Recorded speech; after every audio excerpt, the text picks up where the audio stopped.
What is up, my friends? How's it going? It's about time for spooky season and one of my favorite movies of the holiday. Oh shit! the mirror effect right here. Sammy, my boy. We're watching Trick or Treat today, baby. Actually, no one's even on yet, so I don't know what I'm doing. I'm coughing my lungs out is what I'm doing. But Trick or Treat, my goodness, one of my favorites anthologies. I'll probably go over this again if anybody logs on. Oh, wait a minute. I think I just started. Did I start again? Greetings. What's going on, everybody? Good evening. Whew, like I said, we are getting so much closer to spooky season, and I can't wait. One of my favorite anthologies. Anthology is a bunch of stories collected to form one big one. And Trick or Treat is one of the more masterful anthologies I've ever seen. Sure, we've got like Creepshow 2. I'm blanking out now on my anthologies, but there's a ton of great ones. And oftentimes they're overlooked. I'm like, oh, snaps, like Tales of Halloween, VHS, stuff like that. Now, Trick or Treat made me very sad because this was supposed to be released in October 2007. October 2007. I'm probably going to repeat this later on, but it, for some reason, did not get the theatrical release that it was supposed to have. So as a result, it got pulled, and then they planned it. Backtrack a little bit. I guess I had heard that there were stories that the studio was worried about going head to head with Saw 4, I believe. So they're like, fuck that. Oh, excuse my language. So sorry about that. Feck that. We are going to just try for another time. Never happened. And it just went straight to DVD. This classic right here went straight to DVD. It's insane. Little story about this because we still have time before anybody logs on. So this is a little filler. I was in Iraq in 2007, and we had some time to get some stuff for our chew, and we got to get a TV in there. Thank goodness. It wasn't totally awful, but bought 300, just something to motivate us. And 300, on the advertisements on some of the trailers, they had shown a little ad for Trick or Treat, and it blew my mind. I was like, oh my God, it looks incredible. So I've got the memory of an elephant. I never forgot that shit. So as soon as I got home, I had looked up the movie more and nothing. Fast forward to 2009, I'm in Oregon somewhere and I go to a Blockbuster and I find this and I'm like, holy crap, this cannot be the movie that I had heard, because back in the day, only bad movies went straight to DVD. And this couldn't be a bad movie. And I watched it. I think we agree. This is not a bad movie at all. This is a beautiful movie, in fact. And it blows my mind. And I'm not even sure if I've been able to see it on the big screen yet, because it doesn't happen often. Every once in a while at Harkins or AMC, they'll show a throwback. That was disgusting if you saw that. Oh my God. But anyways, they'll do like throwbacks, and I'm not sure if I've seen this one there yet, but I hope to, because this is just one that needs to be enjoyed on the big screen. Like Scream, I was too young and nobody took me to the theater to see that one. So whatever. But I had wished I had seen that on the big screen. So when I got the chance and opportunity to, holy crap, it was amazing. So Trick or Treats, I hope one day to see it on the big screen, or even like at a drive-in theater. You know how dope that would be? Oh my goodness, to see this at a drive-in.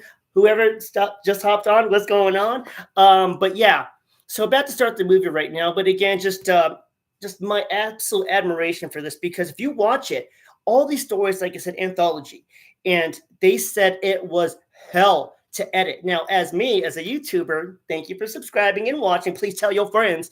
But editing is a pain in the butt. It's not fun. A good friend was just saying that he enjoys filming for his project, but editing, it just takes the life out of you. I'm sure fellow YouTubers, you can attest to this. And the guy was saying, like, I swear, I wish there was a special version of this to show all the stories by themselves, because they said, like, yeah, editing was so tedious and so you got to appreciate what it did here. And I love that. Even though we have different stories in the background, you'll see different characters from the stories in their own stories in different parts. And it's just so much fun. So you know what? Without further ado, I'm about to press starts on Trick or Treat, widescreen, of course. Why did they even give that option for full screen back in the day? But here we go. Hitting play on Trick or Treat. We have. I'm going to fast forward that bullshit. Okay, here we go. Here we go. Now, the opening two alone, that little, I don't know how to describe it, but they show like a bunch of like little images of like kind of like a PSA, like a public service announcement for trick or treating. And it's like, hey, don't do this, don't do this. Oh, almost forgot to put my captions on. And when you're watching, if you watch it, you'll see it starts to do like like flipping out sort of thing. And if you do slow motion, you'll see like I want to say it's Anna Paquin's face in there. Trick or treat safety. Here we go. We're starting during the spookiest time of the year. There are a few guidelines all ghosts and goblins should follow. Always stay on sidewalks. Never go to strangers' house, and never go out alone. And then they do that little flashing thing, and we see like scary Anna Paquin being terrified. Then we got a jack-o'-lantern here. Oh, snaps. I left my notes on my other laptop, but I read like those jack-o'-lanterns, all the pumpkins that we see were made of like styrofoam. So there was like a running joke, I think, at the end that no pumpkins were harmed during this. Oh, snap. Okay, one second. I need a little sippy sip of my beverage here, non-alcoholic, a cherry cola. But I have to pause it real fast, family, because there's so much going on. In the first, gosh darn, 60 seconds, there's a lot going on. So immediately, we see the jack-o'-lantern, and oh gosh, what's her name? Oh my gosh, Rhonda. Rhonda is walking across the street, but first time watching it, you don't know that's Rhonda, and you don't know that car is full of the girls, the Lycans, the werewolf girls. They're there. Nicole. Yeah, they're everywhere. But so the girls were driving in the car, and we didn't know that. We hear them giggling, but yeah, that's later on at the end of the movie that we see. So technically, the beginning is the end. Now we have this girl who is a Debbie Downer, and she's already breaking the rules of Halloween and pisses Sam off immediately. We have that POV of him in that little, I don't know, sheer. Sam, what are you wearing? That little mask right here. He's wearing it. And now he's creepy because he saw her blow out the candle before. She should have followed the rules of Halloween, people. Cool. I wonder how they filmed that. That's pretty neat. And this is dope. I like how they have that all decorated. And I'm not sure if I could ever decorate like that because I watched too many of these movies and I know something bad would happen. But Debbie Downer here is now telling her hubby, go upstairs, put on the tape, and, naughty time. So she can go ahead and undecorate because her mom, who sounds like a real, fun person at parties as well, my mom would kill us if we had this up still. So instead of just going on and enjoying the evening, no. That's why you got killed, lady. I would say spoiler, but you're watching this with me. I assume you've seen this. But that's why you got kilted, man. You blew out the jack-o'-lantern. You didn't go upstairs just to hang out with your hubby. Bro, you had this coming. I'm not really victim blaming, but I am. Because, dude, just go inside, man. She was all like bitter earlier on in the evening when we see them, but like later on in the movie, we see her just being all cranky. No wonder Sam got her ass. And that dude's all happy watching his special tape. And there she is. I didn't catch her name. She annoyed me so much. But you see the decorations being pulled off and everything. And I love the filmmaking here because this is what good directing is showing like we're being set up. Something's going to, you have to have something ready up your sleeve with all those decorations. Now, here's the fun part. I'm going to pause it right now. At the 3-minute, 27-second mark, you'll see the zombie kids walking across the street. Again, first time watching it, you're not going to think much of it. But when you watch it a few times, like I have, you notice these details. And in the background, you see those kids. They just attacked the, what was his name, Mr. Krieger, the bus driver. Those are the ones. So again, we're watching the end of the movie at the beginning. I love it. I love the details in this film. The background, you see the zombie kids walking away. Now we see the Jabberwocky.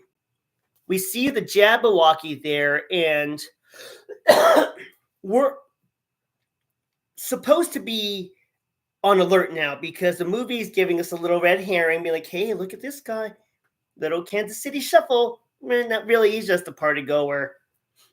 But that was enough distraction for Sam to be like, ah, that little screechy thing he does when he pops out. Oh yeah, the zombie kids freak you out? Yeah, me too, man. Oh, slug bug. They got an orange bug just like Bundy. Now she does Happy Halloween. Psych outs.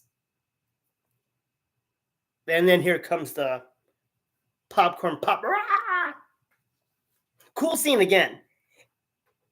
And we so this is kind of funny because he thinks he hears screaming and he wakes up like in a daze, but it's just like his adult video going off, and she's out there getting murdered by this aggressive little guy. Oh man. Now it's pretty cool in this scene right here. It's not cool that she died, but this is horror, so we admire these things. Why it's so steaming is that they warmed up the blood. They boiled it up so that way when they had it for filming, they gave it that really cool steamy scene. Now we've got this is why women get mad at men. This MF was just passed out. Yeah, maybe he could have helped the situation. I take back my words earlier. She still kind of deserved it, but he should have helped a little bit. Also, great tension right here. He comes out. We don't know what the hell's going on. Where's the body? We heard all that ruckus. What's going on? And we saw all the decorations earlier, so now we're seeing limbs. Are they decoration or are they his betrothed, his beloved, his wife, the old ball and chain is now all chopped up. Ugh. And what a reaction, like what a great visceral reaction this guy has. I mean, it is, I did this because, but I mean, honestly, he's like, wait a minute, these don't look like the party city decorations we have. These are unbelievably authentic. Pull up the sheet, and she's got like it, almost like a reverse Chelsea grin or like a Chelsea grin in there. Suck on that sucker. Oh man, there's the wedding band. Great opening scene. Ah man. Oh, she's tore up. Sam got her good. And then this is awesome. The music, the wee, wee, wee, wee, wee, wee. And then the comics and stuff like that. Oh, this is really neat. I love this intro for Tales of Terror. Now, everyone says, I mean, come on, it's named Halloween. Michael Myers, Laurie Strode, amazing.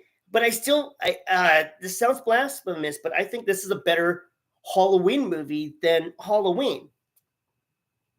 And originally, this movie, while we go through the credits, this movie was supposed to be called Season's Greetings, but they did that for two reasons not to do that, because Season's Greetings sounded too Christmas-like, and then they went to. Oh, well, I'm so sorry. Also, they renamed it Season's Greetings because they made a 1996 short film, and that first introduced the character of Sam. So they got away with Season's Greetings. They did away with that, and then they were going to do Trick or Treat, but another horror movie already had that name, so they took off the O and just said Trick or Treat. And yes, the opening. We have the opening, and we're seeing like graphic novel type imagery. It's neat because this was, I think, done by some of the crew and shit. Like we got some artists up in that mix. Oh, look at that! That was a cool Laurie stuff. I've got to say, if you're a fan of this movie, I have it for my daughter somewhere. It's a Trick or Treat graphic novel, and it has like all these amazing tales in there.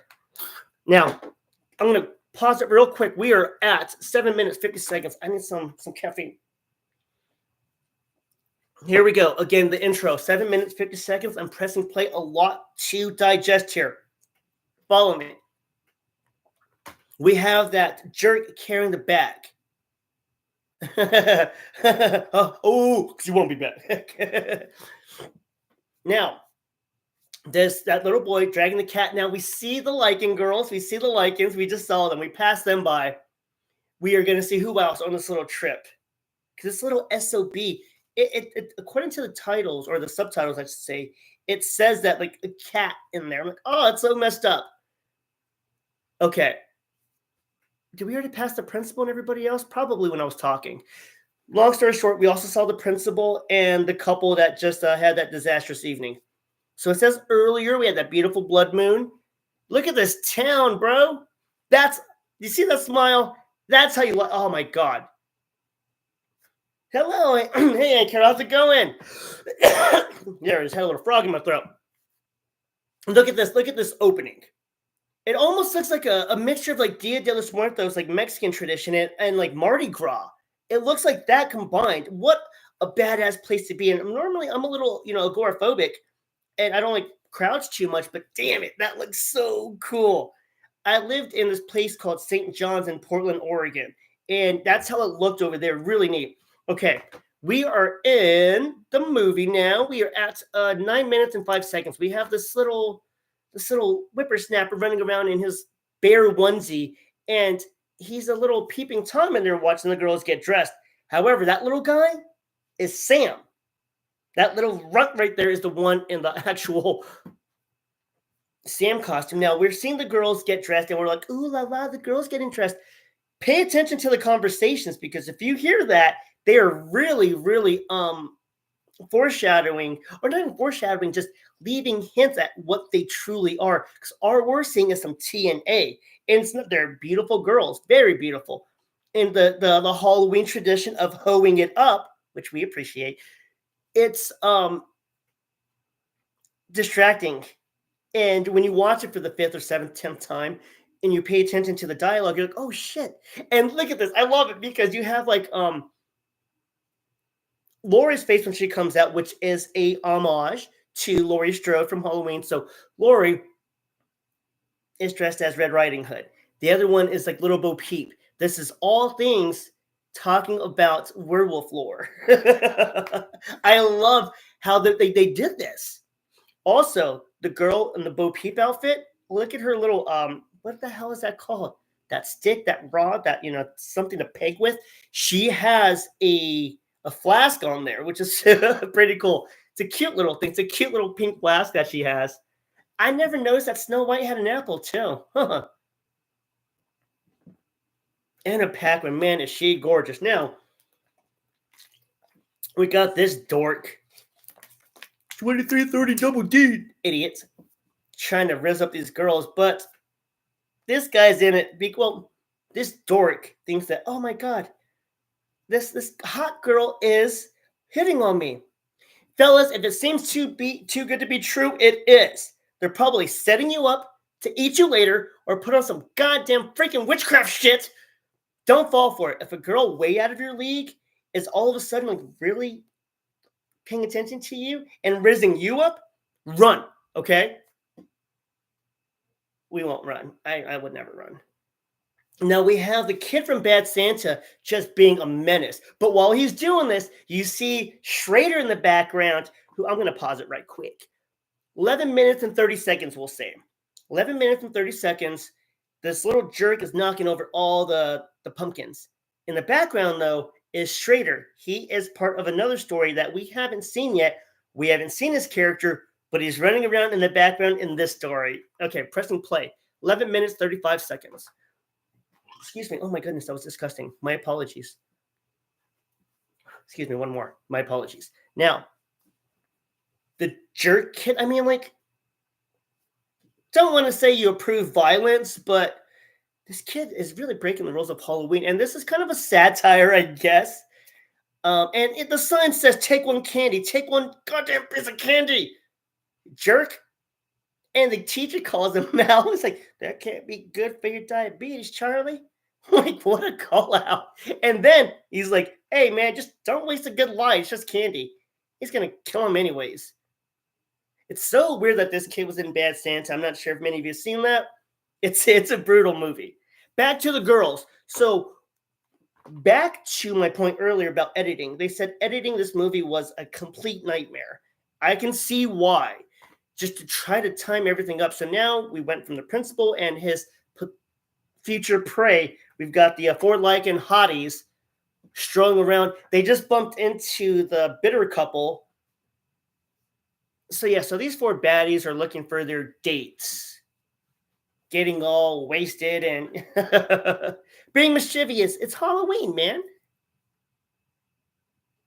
First watch, we didn't know that they were werewolves ready to, literally eat our hearts out. But geez, man, I mean, it would be really hard to fall or not fall for that line and bait, dude. Jesus.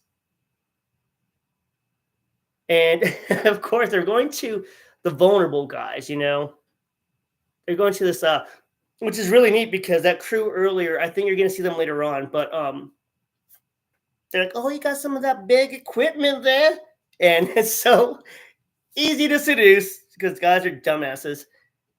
Only enough blood in our bodies for one region, and we don't think well.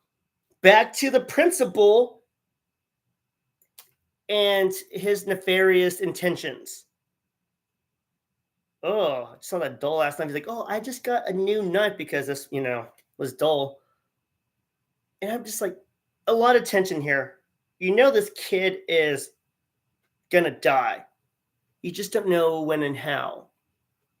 As he is recklessly, I never saw the recklessness of this man. If there's an OSHA for pumpkin stuff, like pumpkin carving, Jesus. See how aggressive he is with that? I mean, I know he's a killer, but rule number one, safety, and then friendship. And he's giving him a lecture on the Halloween traditions, like jack-o'-lanterns putting on costumes, handing out treats. They are starting to protect us, but nowadays, come on, line, give me the rest. Line, please. And then he's like staring off. No one really cares. To think that this guy still has a date later on. Like he has to, he's about to kill this kid. Then he's gonna bury him and then help his son do some stuff, and he still has a date later on to go kill somebody else. This is a wild boy. Oh my god. And now Charlie here is not feeling well. Like he's coughing like I cough after I hit my pen too hard, after it's just been charged. After I'm sent from another dimension, like I'm just and you'll probably see me do that later on, but he's doing that right now, puking up his guts. Disgusting little note of that. They said that this projectile vomit that was everywhere was edible, and I think the director said it was quite tasty. And that makes me want to vomit. And that's a lot of freaking vomit. He's such a good bad guy, the principal. I never know his name. He's one of those actors that you see him in everything and never know his goddamn name. And he took his candy, took that sucker, and he's dragging the kid into the house.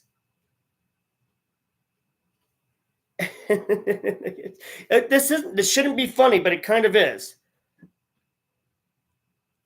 And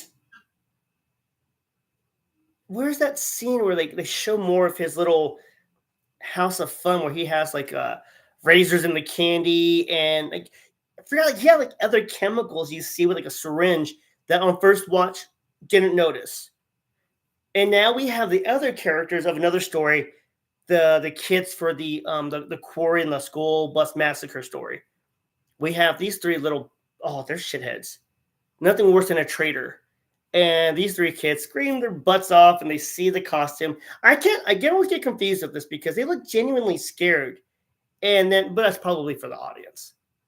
But they're asking for candy and pumpkins. And we first see them in the way they present themselves, especially the girl in the angel costume, like, oh, sweet, pleasant, like, can we have it? It's for a good cause. So it's just very manipulative. And yeah, she's like, oh, it's a scavenger hunt for UNICEF? Like, it's for a good cause. We learned she's completely lying. They're just doing this to mess with poor Rhonda, who didn't deserve that, but she gets the last laugh. We'll get to that later. Now, here we are. All the kids are leaving. Sam is up now to get him some candy. Sammy, and the principal offers him, most probably spares him. If you have the captions on when he's walking down the stairs, you'll see it says cat screeching. That's how I knew there was a cat in this bag in the movie. I'm not laughing at that. It's just interesting little note. They're in the band now. We're in a different part of the story, and the girls are going with their dates, And again, you see that couple in the background, the couple from the beginning of the movie, the girl that I just saw the robot costume again, and that's so much fun when you see that. The detail, you have to applaud the detail of this. She's left alone. Anna Paquin is now left alone. Now, oh, here we go. I'm going to pause this real quick. We are at 17 minutes, 50 seconds, and inside of the house, like you see, what is that? Like, I probably need glasses. He's got arsenic. He's got cyanide. He's got all these different things. He's got some sort of measuring device.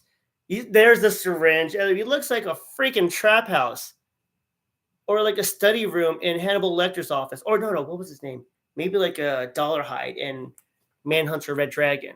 But the principal is a complete mess and getting ready to dispose of the body and dealing with his brat ass son.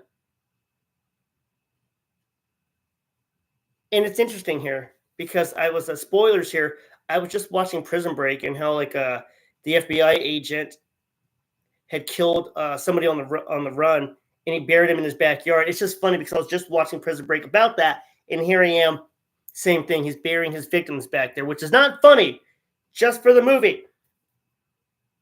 And as he's trying to do his naughty work, upstairs his brat son's like, Daddy, Daddy. Hate to be that guy, but sometimes I swear I don't like kids.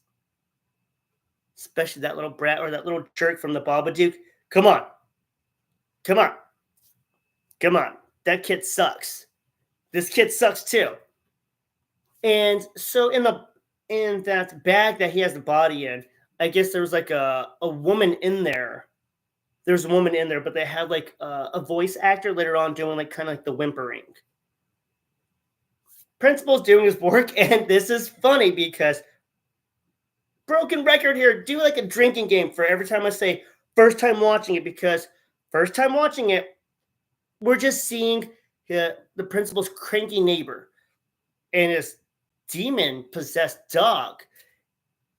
And the principal takes a finger from his victim, throws it to the dog. But you hear the cranky neighbor, you hear him talking like, hey, what are you doing over there?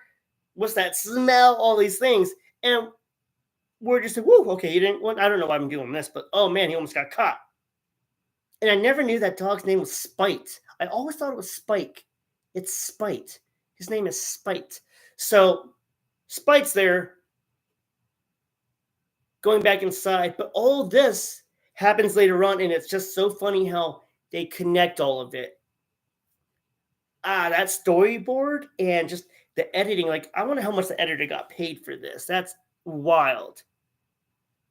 So Mr. Wilkins is the principal, and Mr. Krieg is the cranky neighbor. And the principal, his victim's not dead yet, because they're like, I'm missing a finger, And what a wild scene, is like stepping on his victim, and Mr. Krieg's over there talking shit. That's got to be stressful to be a killer like that. It's got to be. And they're calling each other names. I love that too. He's like, Happy Halloween. Screw you. What's his name? Brian Cox? Oh my God, that's so weird how I just mentioned Manhunter and Brian Cox played Hannibal Lecter in that. I'll keep my feelings about that. No, I'm not going to lie. It was really weird seeing Brian Cox as Hannibal Lecter. I didn't enjoy it. I guess just because Anthony Hopkins, come on, man. So, okay, now, the principal's like, I can't chill with you, son. Daddy's got a date. I'm crazy. I was going to say, how come I'm still single? I'm nuts. I'm ugly, and I'm crazy. Never mind. This guy just must have some insane riz. Because he's got a date for Halloween night that he's bragging about. Anyways, finally having enough just frustration with his son and life, and he's still like he wants to put an end to his victim, but his son is still okay. There he goes. He finally kills it now. This is a long segment for him. I don't know why I'm just noticing that now. But a nice little land node. We got Nomeo there that he's watering with a fresh ass tree. And I love how he's mocking, Daddy, I want to go to the parade. Daddy, I wish Mommy was still alive. Like, now that makes you wonder, did he to the mom? I wish Mommy was still alive. You do want, I mean, this guy's a killer. Did he snap? Ooh, I should do a video on that. Ooh, that might be an interesting breakdown. Yeah, Nicole, I'm with you.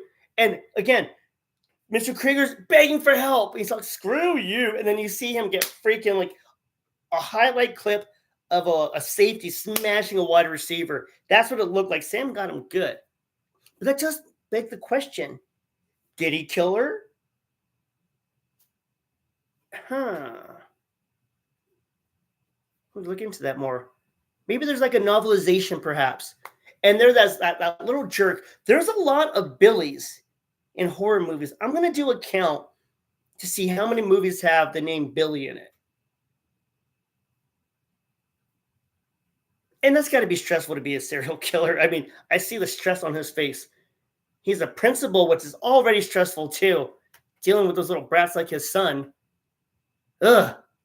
I almost empathize with this guy. Now, right here is pretty neat because they're leading us on that he's going to kill his son. You see he's annoyed. He was mocking the little boy in a, berating way. And finally, he's like, okay, let's go down to the basement to go carve something up. You see him grab that knife and put it behind his back. So you're like, oh, snap, son. Not the son. And Stephen Wilkins don't give a shit. Okay, he don't care. But he's not going to do it, which was a really... I thought, it was like, oh, damn, this movie's going to... I don't like that when they do that to kids in movies that kill them, and I was like, oh, God, okay. What am I saying? You already killed that other kid. I guess the other kid was more... I don't know, they're both pretty annoying. And he's right there, he's like, let's carve it. What can I do? Let's carve a scary face this time. He does that shit, and the principal's like, God damn, I'll fucking kill you. And then he does it. Like, but it's in the other kid's already dead head. And I mean, again, this is not funny. But for the movie, fictional characters. It's funny. And they threw us through a loop here. For anyone joining us, I'm sure you already know, but we're watching the beloved Trick or Treats. We are on the 24-minute, almost 25-minute mark. We see, unfortunately, the head removed from his first victim that we see. And they're carving it up pretty good. Now on to the other story with those little brats we saw earlier who wanted the pumpkins for UNICEF. They're at this wild... These teachers are all wild. Except other principals doing whatever. Mrs. Henderson, she's all, isn't it just perfect, waving that old stinky booty of hers. That's got to be ran through. And she's even offering the kids a drink. She's like, you guys want a drink or something? Out of that tree. What is And then we see all sorts of debauchery going on. What does the kid say to He's like, so there's a hot dog costume doing something bad to someone else. Pay attention for that hot dog costume later on, because it's a cool little detail. We'll say it. I'll point it out later. That party was wild. What is with this town? But I've always said that. Whenever I had a substitute teacher, I'm like, man, our real teacher must have got fucked up last night. Or if we're watching like a movie, it's like, oh man, they had a rough night. Okay, back to the movie. We are on the 26-minute mark. He says that funny line. Chip's describing the fornication that's going on. Now we see Schrader. He's really funny in the show called Baby Dad. He's actually really funny. But Schrader sounds like Trader, doesn't it? And that's just, it's sad, man. I mean, and what he says right there to the kids is so funny, because they're like, is this all the pumpkins you could find? And he's like, well, some asshole kid went around and smashed all of them, and we saw who was doing that. And Charlie's dead now for that. Learn your lesson, Charlie. Well, he learned it. He's dead. Now, what a cool shot of Rhonda's house. And they call her, they call her Rhonda the retard. I don't like saying that. I don't like that. And then they don't do anything better. Like, oh, no, she's an idiot savant. I'm like, oh, my God. This is 2007, I guess, but I don't like the R word like that. So it was when they said that, and then they're correcting it just with the idiot savant. And she's so cute, so just meek and just excited, which makes me really mad because she just wanted a night out with them. To be accepted by your peers means everything, and then to be betrayed by the good-looking, teenager in her class, to be betrayed like that, there's a special place in hell for you. And she just wanted to be part of the crew, and you wanted to scare the shit out of her. You motherfucker! I'm kidding. I'm not gonna say it. Back to the Moonlighter.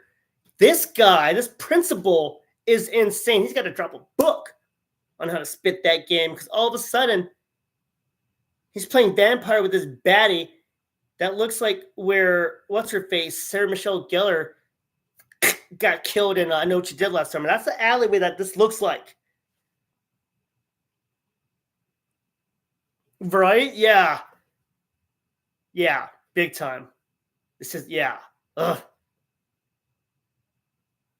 Now, and they're all having sexy time. Man, what is with this tail? Like, that woman is way too hot. Did she not see this dude's face? It was just like, well, no, was Twilight around then? But, what's up, Edward Cullen? Jesus. Or maybe, like, Michael, the real vampire baddie. But now this guy's going more than just a little hickey from Kaneki. Nah, son, it's more than that. Bitter ass. He's like, ah! Tasting like pennies and shit. And now she realizes, I think I'm in danger. And just like Helen from I Know What You Did Last Summer, she basically makes it out. However, this goes to the bystander effect, where, well, I mean, I'm not sure necessarily it's that, because these are all just drunken idiots around enjoying Halloween. They could think it's a prank, so I guess it's a good time for a killer to go around. And we see that couple again. That lady really does deserve it. Jesus. Because the girl's asking her for help. She's like, Henry? And like, oh, it's okay, baby. She's just drunk. Come on. Come on. Where's the... Come on, lady. Look out for your own. This girl looks like she's in distress. That's messed up. And she's in public, so this was a good kill. Now, cool to note about this is that I just learned this. All the kills happen like off camera. Not necessarily like off screen or anything, but like off camera where like the camera gets blocked a little bit or something gets in the way, something happens, but all the camera, which they said I was reading is a rare horror feat, to not have the cameras presented, because like, even like Friday the 13th DC, we see it. This we don't, which is pretty cool. I didn't really pay attention. So he leaves her. People think she's drunk. The aesthetics of this movie are just brilliant. They're so beautiful. God damn. Now they're walking to the rock quarry. I love good lighting. This lighting is so perfect. And we got Rhonda dropping some Halloween knowledge. Because that Chip's like, oh, I like this and I like Halloween. She's like, oh, you mean Samhain? And then schools them on a Hallows Eve, how it's a pagan holiday.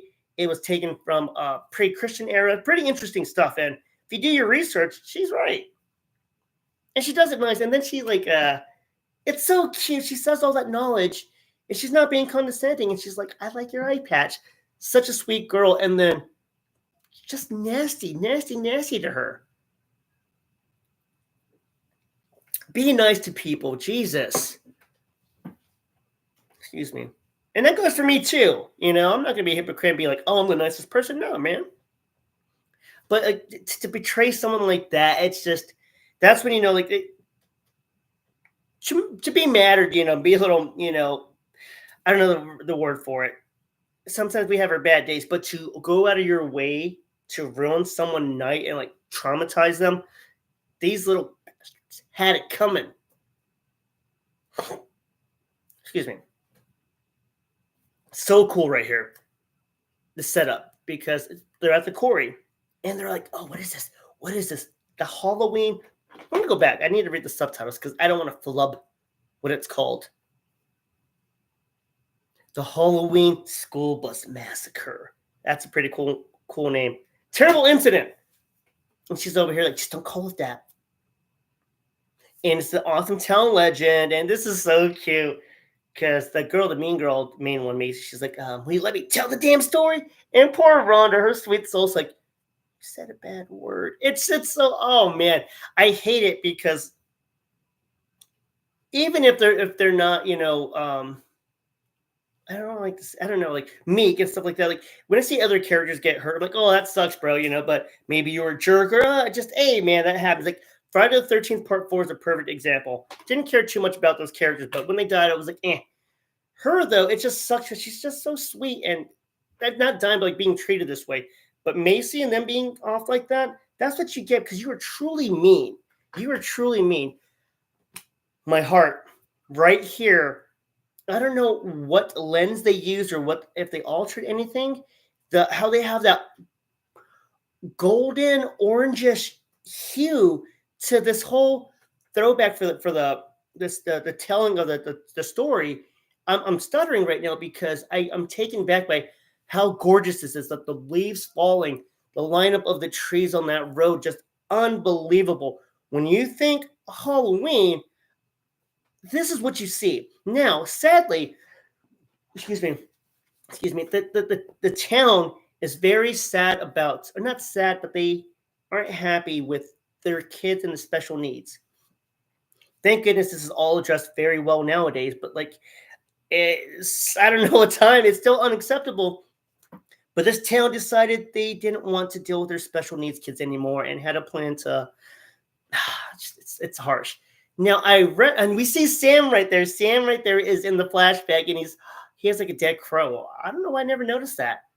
But these kids, and for filming, apparently had like real life, like I think disfigurements, and so they had the costumes for them, and they said that the kids had a blast. They had a good time. So that's heartwarming in the midst of all of this sadness, because that breaks my heart. It's on the bus. It says your children's safety is our business, and that's another traitorous thing. It's awful. And it just says that, yeah, like, the parents are exhausted and embarrassed. And why is this pulling at my heartstrings right now? That's so sad, but so gorgeous. Look at the scenery. This really reminds me, especially that vampire mask, reminds me of, do I have it here? Oh, I do. Reminds me of Lady in White a lot. Maybe that's why I'm so fond of this right here, is because I think they captured that same aesthetic in this movie, which I need to do a review for. If you haven't seen this one, please do. What a classic this is. But that's what this reminds me of a lot. This whole Halloween school bus massacre has the vibes of this. Oh, what an interesting connection we just made together, everyone. How heartbreaking is this, too? Like, they show him, the kids all chained up, and he's giving them candy like it's their last meal. Jesus, I don't remember ever being this angry about this part.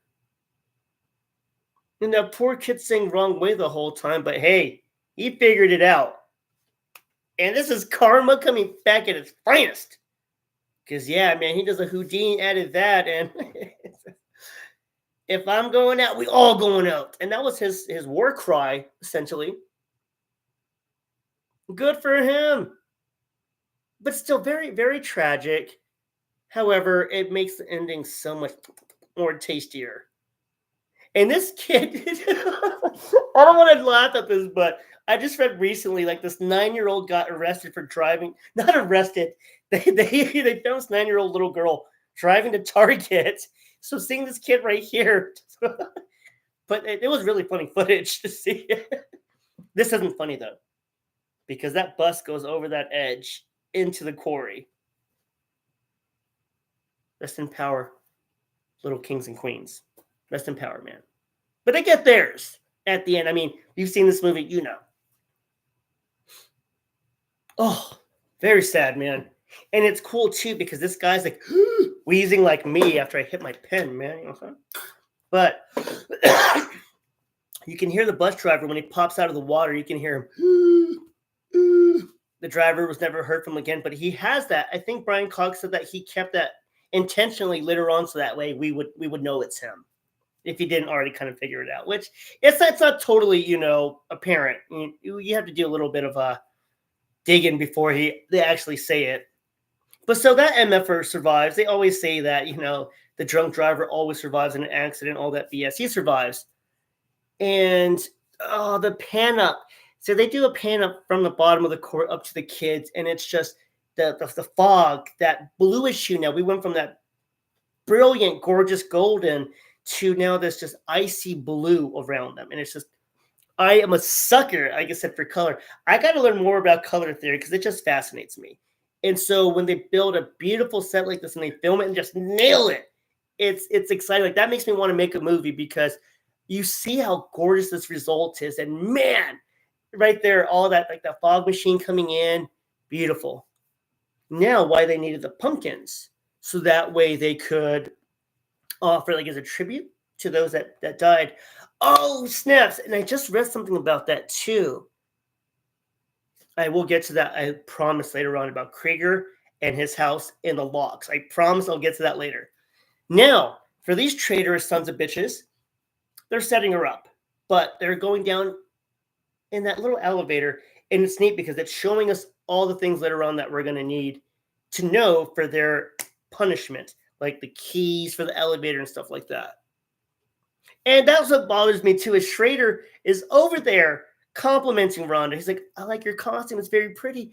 And she's just like, thank you. Like, you're a demon, dude.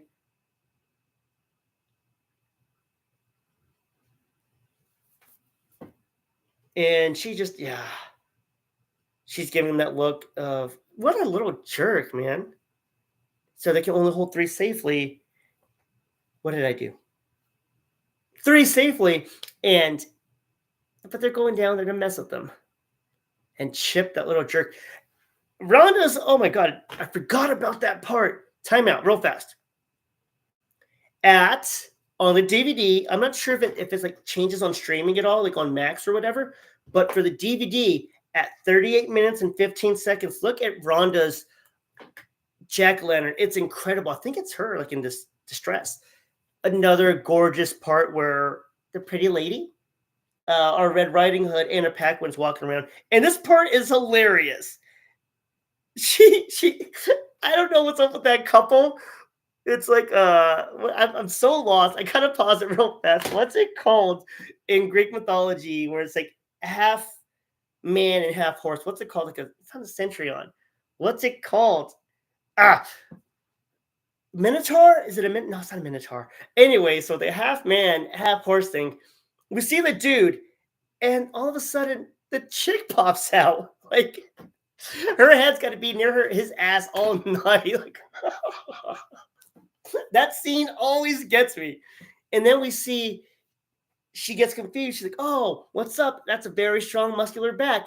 Oh no, you're not a real Viking. You're a female. I need a male right now.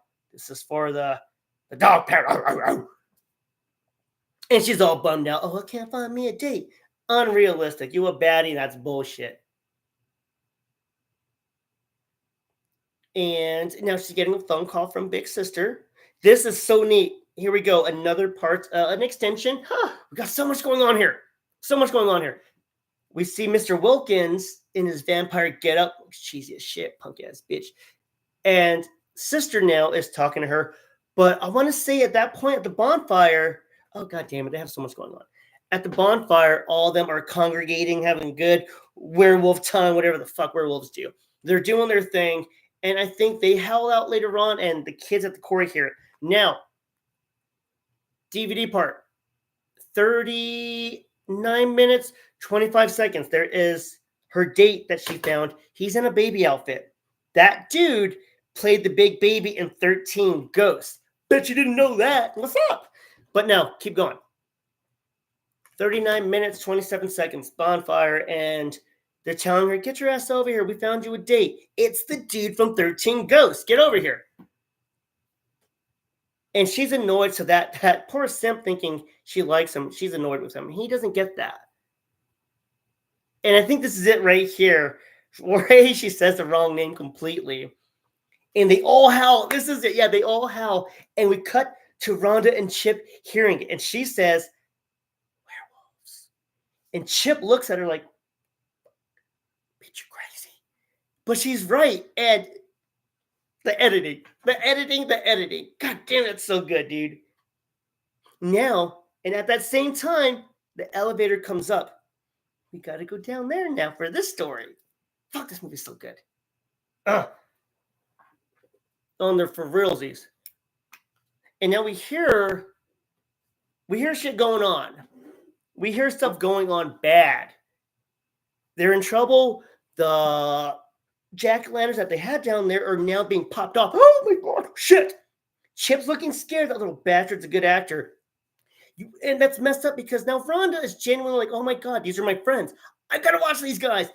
And the betrayal here is just so hard for me to accept. But what a cool shot.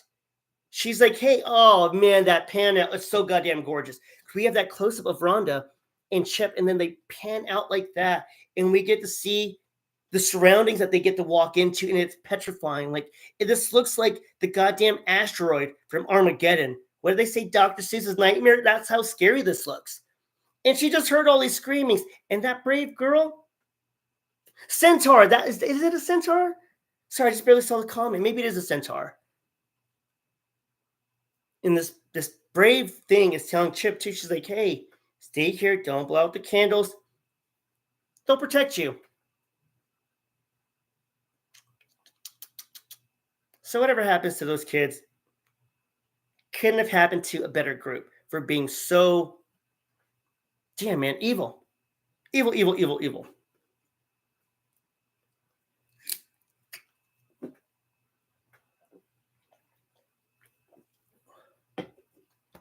Poor thing's looking around all scared.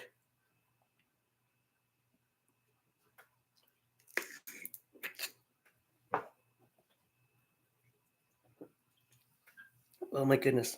Little liquid THC. Easier on my lungs. Gorgeous directing. Is this Snowfall? Excuse me, I never got that. I mean, it's October, and I think they're in Ohio, but I don't think it's going to be snowing like that lightly. But it's cool because you see those little, like, white, I don't know, like flakes just coming down, and it's really pretty. Very scary, though. Very scary. And she sees the bus. Oh, my God. And now the zoom in to see her fear, like, oh, snaps. This is scary. And are they? Yeah, they show. Oh my goodness, the masks are in. What would you call that body of water? I don't know. Like, I'm not going to call it a pond. What's a body of water in a quarry? I'm going to look that up. But she's cautious, doing the right thing, and I have to say though, clever for the kids to set all this elaborate plan up. Still very fun. Oh, yeah. And yeah, how precise, too. They're at the bed of that little body of water. And here they come out. And that is scary, though. That is scary. They're crawling out all slimy and gooey and gross. And they put Chip so that way it looks like he's getting eaten. He's just laying there. And the rubber hose is being eaten. It's evil. It's diabolical. But goddamn, good planning and good execution. I hate to say that, but it was well done. I'm not approving of it, but it's commendable. Oh, and they broke her glasses. That made me even sadder too, because I kind of need glasses, but my vision's pretty good. I always felt bad for people that had glasses because I'm like, if the zombie apocalypse happened or something like this happened, you're screwed. Poor Rhonda got her vision taken out. And poor thing hurts herself. So poor Rhonda gives herself a mini concussion. And then Schrader decides to be like Nicole pointed out earlier, almost like a this isn't you kind of thing. Yeah, he's just like, oh shit, Macy, we should stop now. I didn't know it was going to be this bad. Like, but best case scenario, what did you think was going to happen to the poor thing? And she swung on one of them. Good hit. And there you go. Yeah, they're trying to comfort her, but you just scared the lights out of her, man.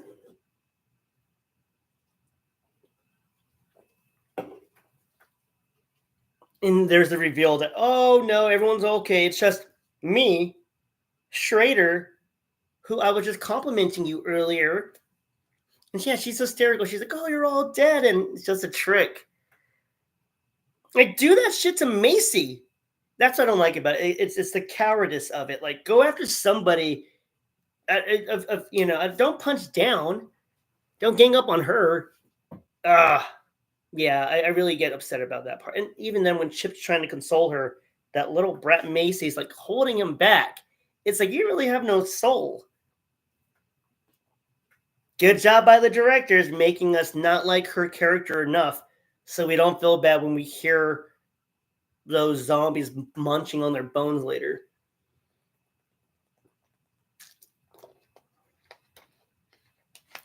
Excuse me. What did you think about all that? Like it's have you ever had anything like a mean prank done to you? Because I don't think I have, thank goodness. Oh, and they just got rid of their insurance. Now the fun stuff. 46 minutes, 15 seconds were out there, and they're like, "Hey, this is a cool trick. Who put the bus here?" And she's like, "Oh, yeah, I guess I think that part's true." Now they're hearing the children. The children are out, and oh, snap. Now they're scared because they don't know. They think they're pranking each other. Wrong. Wrong. It's those kids, man. They want some vengeance. And you're I guess, yeah, kind of desecrating what they've been through. And yeah, Schrader's trying to comfort Macy, and that just grinds my gears. But he gets called over to Macy to be like, "Hey, now Macy's scared." Ooh. And Rhonda now knows, like, I think this is real. Excuse me. Yeah, she's scared now.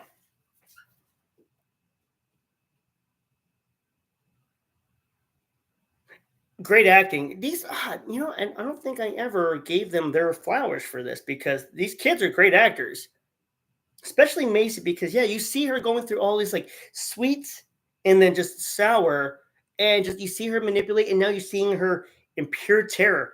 Wow, what a great range! Now we see the kids. Holy shit! Are there more? Yeah, I think there's 8. I think there was 8 kids, and again, that number we're gonna say 8. Okay. Go with me on this. We're going to say 8. Excuse me. But those kids, they're reeling them in now. Oh, now you're going to get it. Now you're going to get it. And they're trying to run out of there. Their only escape is the elevator, but who's got that key? Rhonda's got that key. Is she going to let them in? Mm-mm. Whose house? Rhonda's house. Whose house? Say what? Mine. Dogma fans, that's it. But they think we can appeal to the girl that we just bullied and scared the life out of. Please, we're all friends. Let us in. Rhonda's got ice in her veins. She just straight up she looks them in the eye too. It's not as if she's like, that meekness went right out the window. After she got betrayed, that was her villain. That was her, I don't know, man, villain arch right there. This was very disturbing to me. Very cool scene where Rhonda gets her walk off, but hearing the crunching noises, hearing them scream, oh my god! It's spooky. It's got good scares. I never thought it too disturbing, except for that scene. You hear Chip, "Help me, please." Damn, dude, the crunching. I think it's the crunching. But Rhonda gets out, and Real recognizes Real. She sees Sam, and Sam's like, "Hey, what up, player? Good job." And they just go their separate ways. For real. There comes Dabu, playa, and they just go their separate ways. That's it. I like that. I think Sam went to go see the aftermath of what happened to those kids, man. Maybe he can get a little snack. I don't know what time it is here. Beautiful, beautiful shot again. This is a fun scene. We are at 49 minutes, 45 seconds. Now, Anna Paquin in this amazing scene right here is about to get the crap scared out of her. This really happened. She got scared so bad. She did not appreciate this scare. She didn't know that the director was going to come out and scream in front of her face like that. She had no idea. So her reaction right here is very real. She had no idea what was going to happen. The director just dropped it on her, which later on she said she appreciated. But she, when you, because we see it as her turning around and seeing the principal. But in reality, when they're filming it, she was expecting just to turn around and do her thing, like maybe some fake scream, instead of that real one that was just delivered. Now, back to the bonfire. Her older sister gives another hint. She says, Mom always says that she was a runt of the litter. So we're seeing now little sister, Anna Paquin, with her, yeah, that's not really her date, but yeah, the principal's got her. And so we're like, oh, damn, she's in trouble. Sister said that she was a runt of the group, but they're lichens. Uh-oh. So we believe that the principal's going to add another one on his tally mark tonight. Like, all right. And then we hear a loud scream at the bonfire. We are led to believe again. Whoa, time out. Sorry. At the 51-minute, 9-second mark, we see a body dropped. There's a body in the red hood. There's a bear that just popped up. There's a bear costume that just popped up behind the log. What the hell was it doing? I have to break that down now. I don't know why I never noticed that. But okay. Sister thinks it's Lori. We all are led to believe that it's Lori. Here's the twist. It's not Lori. This is really fun too because there's normally throughout time lichens and vampires don't get along. They normally fight. So the fact that he was going around dressed as a vampire is pretty funny. Speaking of vampires too, earlier on in the background with the werewolves partying, you can hear a version of what's it called? Little Sister from Lost Boys. It's a different version, but it's there. And speaking of different version, we have Sweet Things covered by Marilyn Manson here. I forgot the original song for this little feast right here, but it was Too Softly said. They wanted something edgier, so they went with the Marilyn Manson song. And this part's pretty cool because the FX team, like special, like the makeup and everything, had to be working overtime for these costumes. Speaking of lichens, the werewolf costumes and designs were made by the same team that made Underworld. I love her little accent in this. I can't pin it, but she's talking to the principal who is completely messed up. Compound fractures everywhere. And she takes out his fake teeth and she's like, I forgot what she said. But she just has a weird accent that's so adorable. And in the midst, as he's seeing their reveal and their victims in the midst, if you remember earlier at the party where the naughty, the cat teacher, she's like, oh, it's perfect. That little nasty woman. At that party, there was somebody in a hot dog costume. If you see here, the hot dog costume is there, meaning that they got a victim from that party. Where's it at? Where now we're seeing all the victims, but there's a, come on now, show them. There it is, the hot dog. They're rolling it over like a rotisserie. Good acting. And I'm going to fast forward this part. I'm not going to lie. I don't care to see this undressing. Looks very painful. Okay, and Sam, we end it with Sam just enjoying the show. And what a show, too. What a badass jack-o'-lantern behind him lit up. And that nice little morph into the blood moon. Now we're at our final story. Ish. Because we're going back to earlier. Oh, that's why. Never mind. I take that back. We are going back to earlier. Now we're going to see Krieger, the bus driver.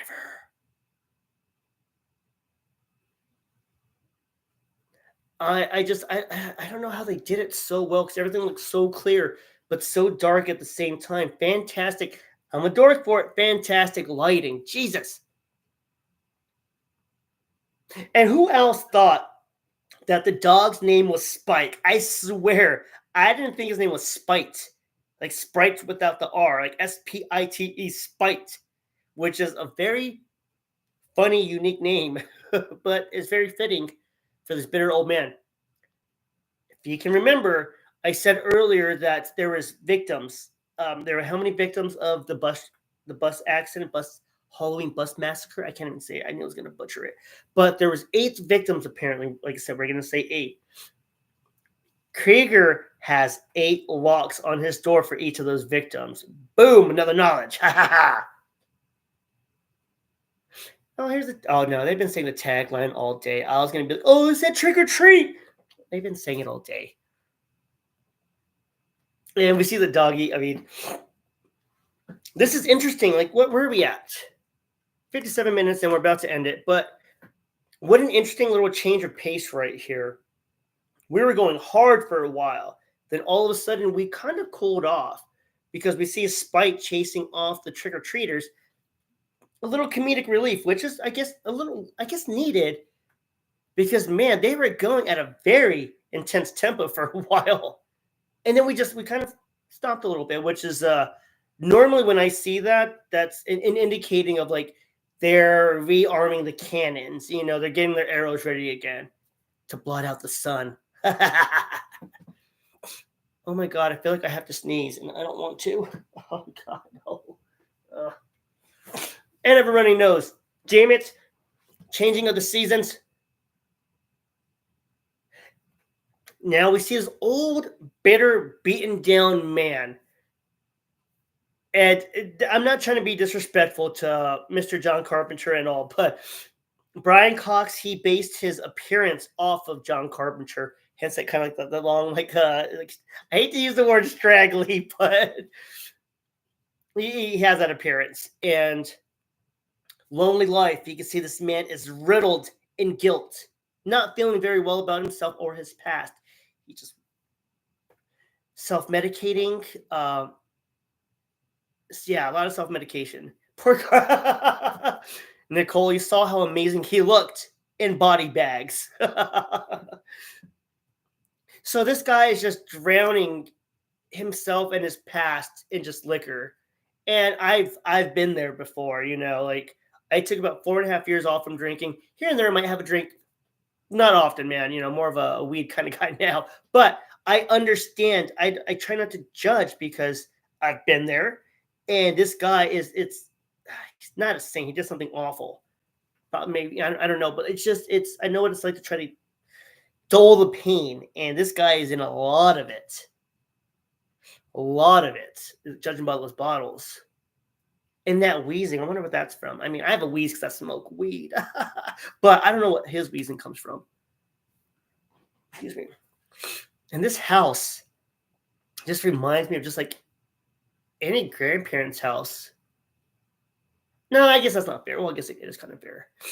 Has that kind of like hoarder feel to it. Like it's not dirty, but it's like no matter how much they dust, there's still like a freaking layer of it everywhere. And now here we go. Again, we took a little pause, and now we're going to start ramping it up. You can start feeling the air change a little bit. So here it comes. He's even grabbing a bat. Oh, excuse me. I got to blow my nose, family. Look the other way. Look the other way.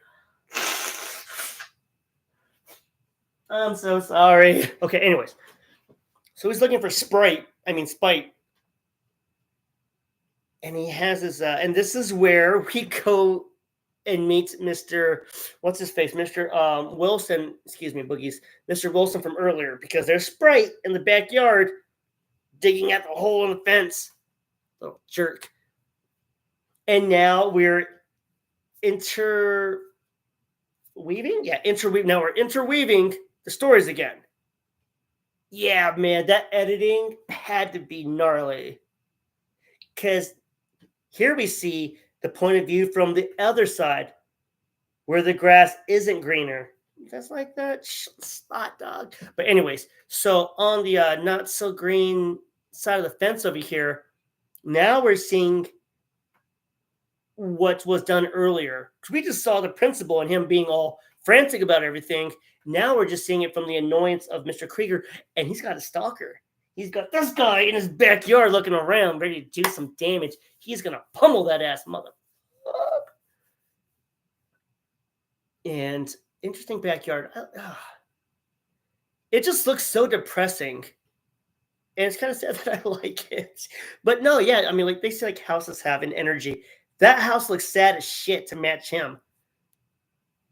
Locking up his backyard. Does that have 8 latches too? Now Spite's going crazy. He's saying, yo, look at the front door. Something's happening. Something's going to pop off. And something does pop off because he gets out there. All these jack-o'-lanterns are everywhere. That's so cool. This movie's just full of unbelievable shots. Just Jesus. But yeah, talk about unwanted decoration if you're not a big Halloween fan, especially considering his history. He's probably not too happy about it. And as he's about to start just freaking pumpkin smash, he's about to start smashing pumpkins everywhere, call him Billy Corgan. He hears Spite again. Spite's like, dude, check this door out. Something's going on. Get out of the house. Get out of the house. I wonder when the last time that dude's been like out of the house, not just his backyard. A little foreshadow. No, take that back. He's hearing stuff upstairs now. He's doing I like that angle too. Makes us feel vulnerable when they do that. Because all of a sudden, like we're seeing his point of view from like right here. And I don't like my neck exposed like that. So we're seeing that shot as he's looking up and just like, is something going to pounce on him? But good for him. He got that shotty and he's about to go upstairs to go check it out.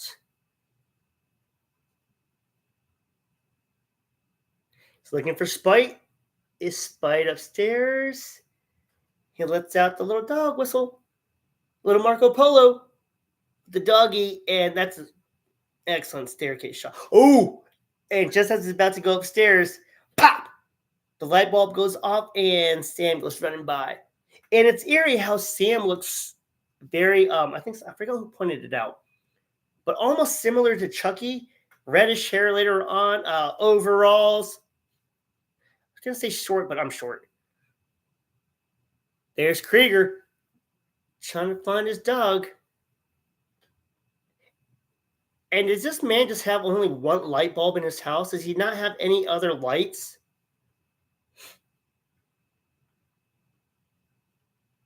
Oh, I can smell the depression and dust in that house.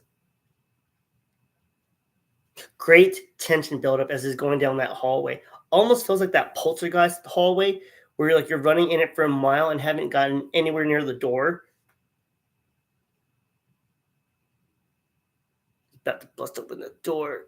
And this is a fantastic scene. We are at 1 hour, 5 minutes.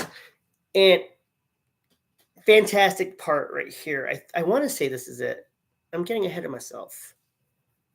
So if he turns on the light here, then yes, the walls are plastered like Jack Torrance style to overlook. He sings something. It looks like they're like touching themselves under the covers in his bed. And it's a hand. There it is. The room lights up. Amazing. I wish I could just turn the camera around to show you how incredible. The trick or treat gave me something to eat, and then the camera, how it pans around and up at the room like that. Amazing. And I always just wonder, man, like the time to do that. And I hate this shot. Always one of my biggest fears. Like this goes to like from Pet Sematary of the old like slicing the Achilles under the bed, or not even under the bed, but Krieger standing near the bed and Achilles out. Ugh. That will make my stomach hurt every time I see that. And Sam reveals himself from the bed. Big old head of his. I didn't mean that. And he's giving him like a Michael Myers like tilt, ready to get him. Uh-oh. And Krieger's like, who the hell are you? And Sam Well, not that one, but like he's undoing the chocolate bar, and it reveals like the razor, which I'm pretty sure he got from Mr. Wilkins' house. Because I think he was just next door too, wasn't he? Getting candy, and you heard the cat screeching. Where'd that poor cat go? Now this guy's not very gracious in his house. Oh God, I forgot that he did that. Like he fell down the stairs, whatever. But all the crap, like all the glass and the razors on the floor in his hands. People, I swear to God, forget how much this hurts. Like when that pain exists. I swear people have forgotten that.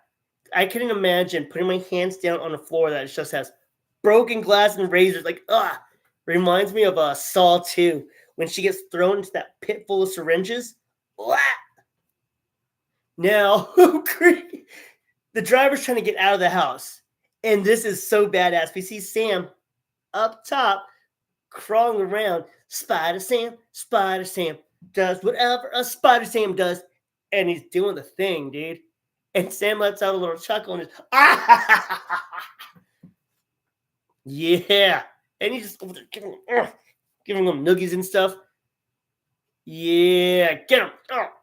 Boxing his ears and shit. And then he eats him. And yeah, Sam, you think Sam's out? Sam ain't out. Sam is not. And then another shot from earlier involving Mr. Wilkins. We are interweaving the stories again. That's where we see, from Wilkins' point of view earlier, we just see the old cranky old man briefly seeing the tackle. Now we're getting the rest of the fight sequence. Shit, man. Some ground and pound. And the face reveal. Takes off his mask. And a face only a mother could love. Sam, no offense. He's fugly, though. And now the shotgun. Get the shotty. He's munching on his freaking So he already cut the Achilles. Now he's like biting the rest of it off. And then he gets his head blown off. Sam, not Krieger. That slide was pretty funny. And that little whimper that reminded me of Killer Clowns from Outer Space. That's what that reminds me of. That's what I need to do movie night with, is Killer Clowns. That seems like a fun one to do. I like this. You know, he paid attention from Zombieland. Or did that come out afterwards? But he does a double tap here. He does. Oh, did he? I thought he did. Marijuana affects the memory. But yeah, he blasted him again. Double tapped him, dude. There we go. That's what's up, dude. Yeah. Sorry, man. God, changing of the weather's got me messed up. Now we got a rotary phone next to some vodka. Gin. Damn, dude. This guy is just living it up. He's pretty jacked up, too. Get that liquor bottle, dude. Trying to call 911. I don't know if they would even believe. What would you tell the popo? Oh, yeah, this weird pumpkin guy's been trying to kill me all night. I don't know what. I was going to make a really bad joke, but I'm not going to do that. Phone call ended. Sam pulled the cord on that shit. See, back in the day, we had these things called landlines. This guy doesn't have a cell phone. Only a landline that's been boop, and he gets tapped in the foot again by a random foot, like hand, like the hand that got blown off, stabbed him. I don't laugh at feet injuries because my feet hurt really bad back in July. It's hard to laugh at those. But this hand is funny. I wonder if that's the same hand actor from Idle Hands. I wonder.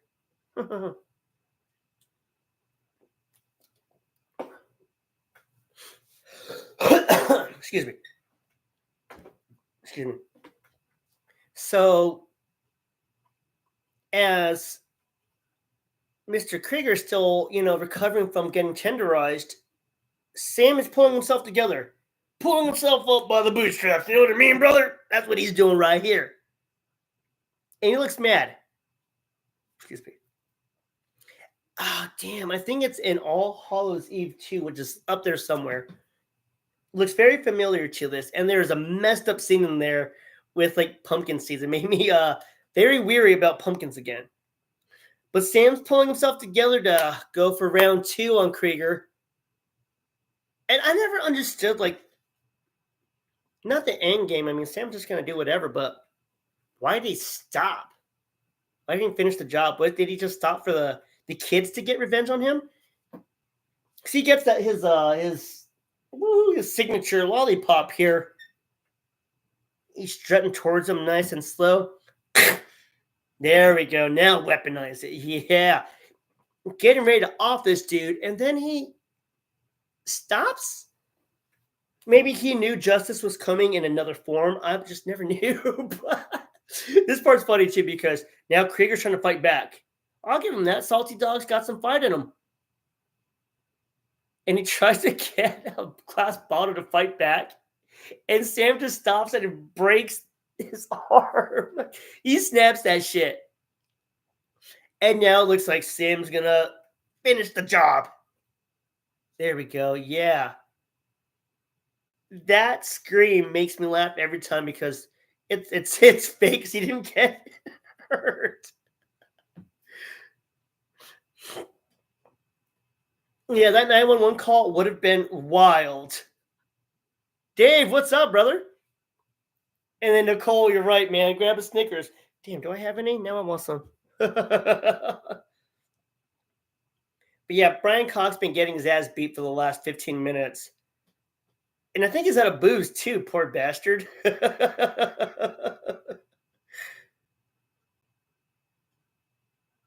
And now he's just walking away. Funny that was what we're seeing walking away was that little kid earlier being a peeping Tom.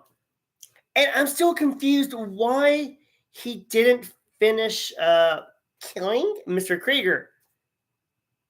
Still am.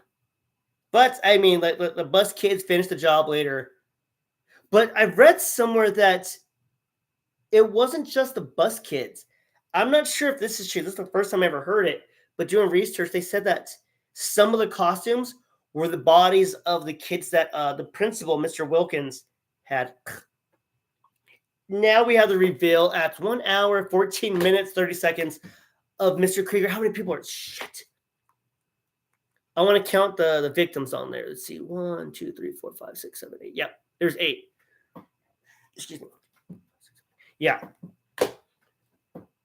So there's 8 victims and there was 8 locks on the door, which I love attention to detail. But this man was burning those photos. I wonder why. Like, why this night after all these years? Fast forward to later in the evening for the movie. Mr. Krieger is getting. Is that the. Interesting. That's very funny. Didn't notice that. It's the 3 little pigs. I think. Was it 3 little pigs? Thought it was. And Krieger looks how, like, you know, my brain looks on some of my worst days. Like, he looks fucked up. But hey, I mean, he seems to be in better spirits. He's handing out candy. Hopefully, it's not the ones from. I've been calling him Krieger the whole time, haven't I? His name's Krieg. I've been saying it like Kruger. How come no one corrected me? All 5, 10 of you watching. But he looks like his night's over. He's had a rough one, you know. Time to open it. Oh, shit. We have the recap. We've got Mr. Wilkins' psychotic little son playing cosplay as his dead dad. Did he get? I don't think he got the news that his dad's dead. But now we're summarizing it. This is now the beginning of the movie. This is the beginning. Now we see Rhonda walking across with her radio flyer wagon. She goes across the street. Tires screech. There's the 4 Lycan hotties.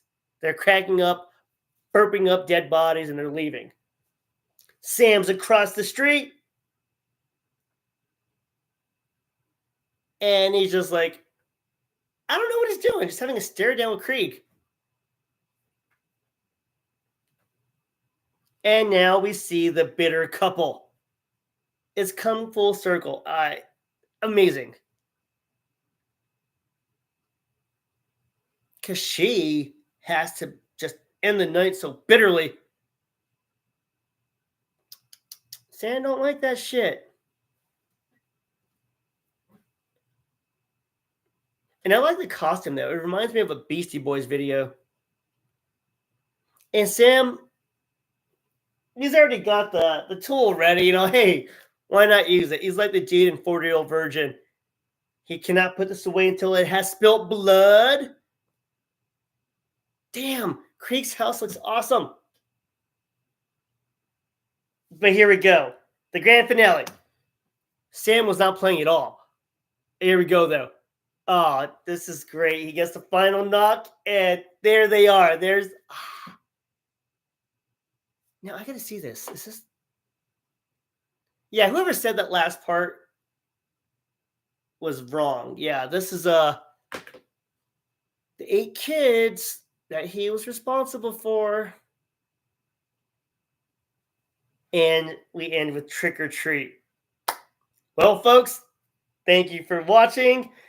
Damn, this movie's still so incredible. One of my favorites. It was supposed to come out in 2007, not released till 2009. It's, goddamn, what's it been? 17 years. I don't know if we're ever going to get a sequel, but I would definitely be. I'm normally I have a rule about sequels coming out after a period of time. Then it just feels like a cash grab to me, like Beetlejuice, like Dumb and Dumber 2, Zoolander 2, all those things. I mean, I know that's comedy, but still, I normally have a statute of limitations for that. But for this, I would be okay if they wanted to make a sequel, and I hope they do. So thank you all for watching. I need to do another review for this one. I always get rejuvenized. So, all right. If you haven't seen my review for this from last year, check it out. And you already know, man. Smile, Tiger. Have a good night. I am out of here. I'll see you on the next live. Peace.